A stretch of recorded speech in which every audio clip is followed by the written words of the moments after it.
So we're going to finish this chapter by introducing the idea of graphs of frequency distributions. And I'll say that when it comes to looking at this in particular, it's by far the most important thing that we get out of 2.1, but we're not really going to see why this stuff matters until we get up to chapters 4 and 5 when we start talking about probability distributions. But just think of this as a touch of things to come. Anyway, for us, when we're talking about these things, again, our goal is to have a nice, concise way to show what's going on with the data set. And the two main ways that we look at it here are through things called histograms and frequency polygons. And I'll mention that the book in this section has a couple of others in here called relative frequency histograms and ogives, but those aren't as vital for us here, so I'm not going to talk quite as much about it. Anyway, for a frequency histogram, non-relative frequency, what we're doing is taking a bar graph, and we have the bars touching, where our horizontal axis is representing data values, in this case classes, where the vertical talks about frequencies.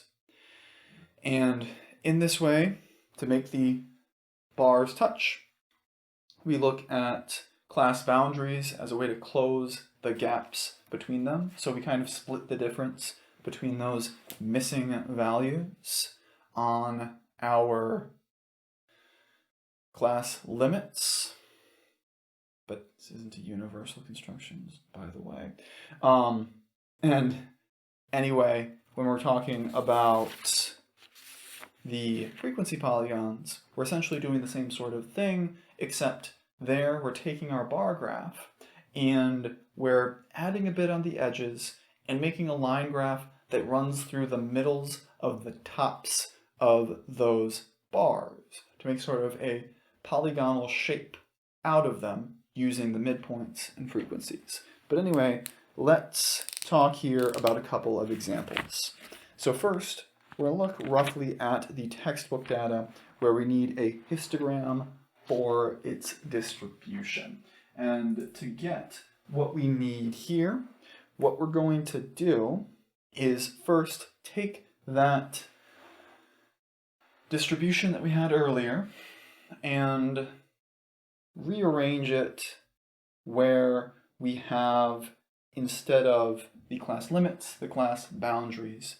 And what we do is we start at the lowest one and we look at splitting the difference so that run into each other, but we don't have to worry about potential overlap. We don't have to worry about having that ambiguity because our values in this case aren't going to contain possible data points. This is why I always rounded up to the nearest convenient number in the set, so that when I'm knocking out the middle for this, I don't have to worry about there being that boundary case. But technically speaking, if you wanted to, you could split the difference in some slightly different ways. The main point here is that you're making sure you get something that is even and that has consistency and does not have potential overlapping data points.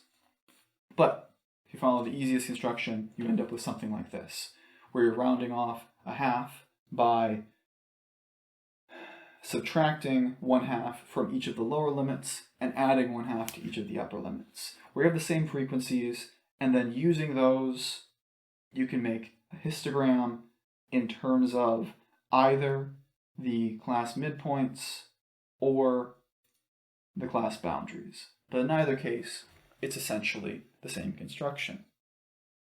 On the other hand, we can think about this in terms of frequency polygons, where if we want to work with frequency polygons to get a picture of the data set, what we would do is take something like our midpoint histogram and think about connecting the top middle of each of those bars. Take that and add some bits at the end so it's a closed shape. And what you get is a figure with peaks and valleys like this that represents the data in terms of a line graph instead of a bar graph, where, again, the advantage with either construction is now it makes very clear that not only is there a peak around that third class, there's a pretty steep drop-off after it as well.